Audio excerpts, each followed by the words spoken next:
Hello po mga kapraps, pupuntahan natin ngayon yung isang property na for sale dito sa bayan po ng Pila, Laguna. Ito po ang Barangay Road. Tapos dito po, itong way na ito, pupunta po ito ng town proper ng Pila, Laguna. So nasa ano lang po mga kapraps, mga 10 minutes travel time na sa bayan na tayo ng Pila, Laguna. Tapos dito naman po, pwede tayong dumaan papunta sa Nagcarlan, Liliw, papunta San Pablo, pwede rin dyan mga kapraps. Tapos ang property na i-offer ko sa inyo ngayon, simula po dito sa sementadong Barangay Road, nasa 15 to 20 meters lang po ang distansya. Pero ito pong dadaanan natin ay Barangay Road na rin yan mga kapraps. So hindi pa lang to sementado. So mula po tayo dyan sa sementadong kalsada, lakarin po natin ng nasa 15 meters lang. Nasa property na po tayo mga kapraps. Okay. Yan, dito na tayo mga kapraps sa property. Ito na po.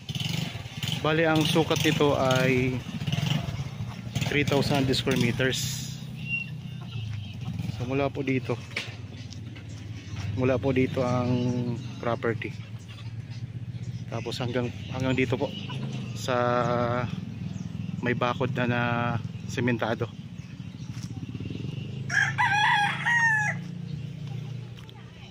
Mga nasa ano ang frontage nito?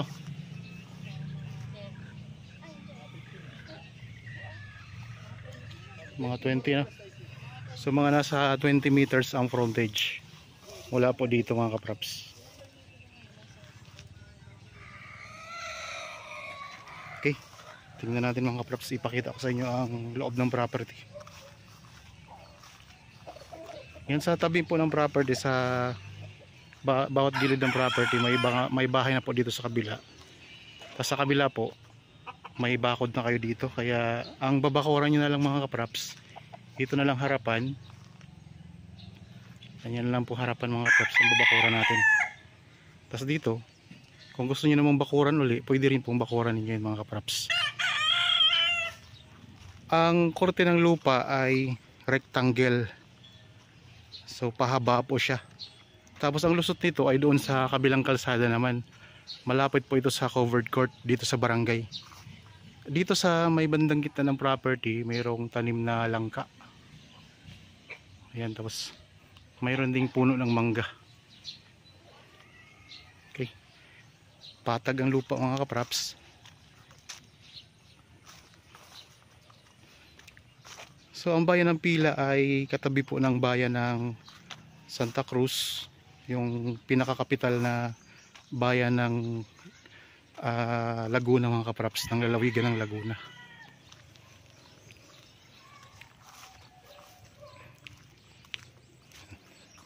Yan, dito tayo ngayon sa may bandang gitna ng property.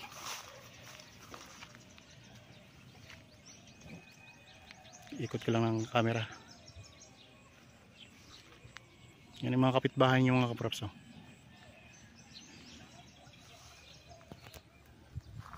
Ang presyo po nito ay makikita nyo sa description box at sa title nitong video. Yan, meron pa kayo dito mga panambak na sa loob ng property.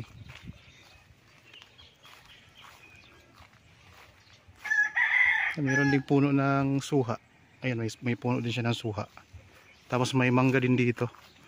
Bali ang puno ng mangga dito ay tatlong puno ng mangga.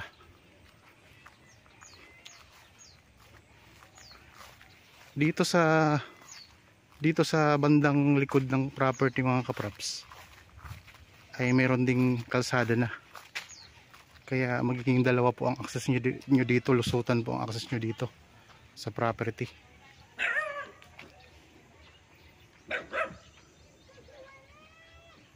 So ayun lang po ang covered court. Tapos mayroon na kayong linya ng kuryente, mayroon na rin pong access ng tubig.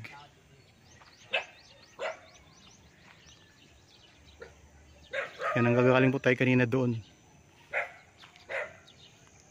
Ang sukat nito mga kapraps ay 3,000 square meters. Okay, diretsuhin natin ang bandang dulo para makita natin yung kalsada doon. May bakod na dito. Diretso po yan mga kapraps, ang bakod.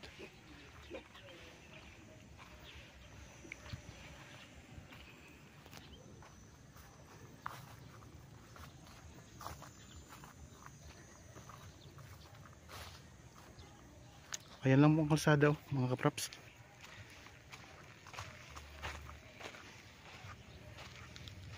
Yan yung pinakadulo, ayan lang ang kalsada. Sulusutan po sa property. Sementado dito ang kalsada, pinakadulo. So tabing kalsada lang to mga kapraps. Ang harap at likod ng property ay tabing kalsada lang. So ayan lang po ang covered court. Tapos yan may mga bahayan na yan dyan.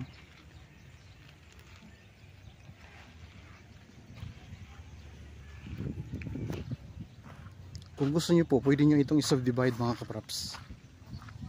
So mas mataas po ang presyo kapag na-subdivide nyo ang property. Ito kasi ay 3,000 square meters. Ito ay titulado.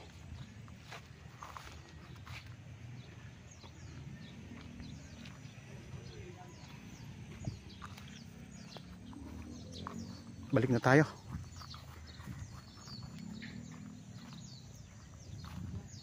Yan, meron kayo dito mga panambak na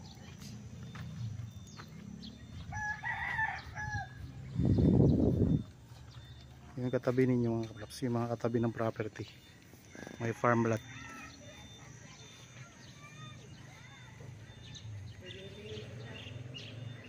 Ang mga kapitbahay ninyo dito.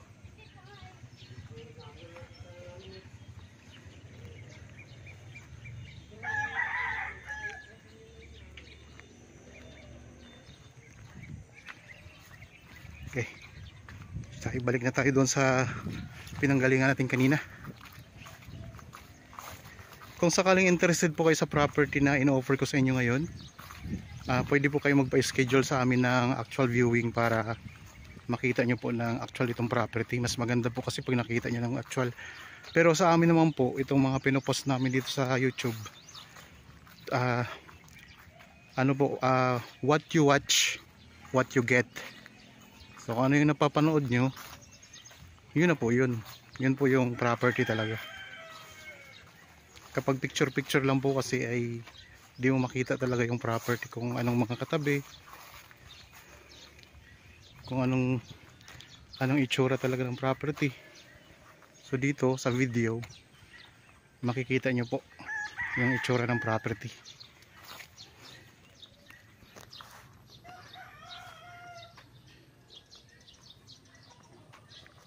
Nandito na tayo ulit ngayon sa bandang harapan mga kapraps.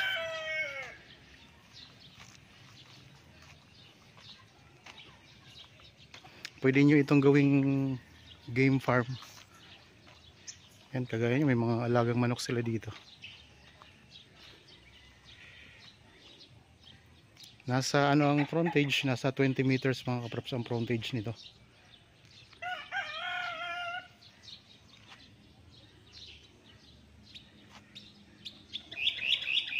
Yan, okay po, naikot na natin yung buong property.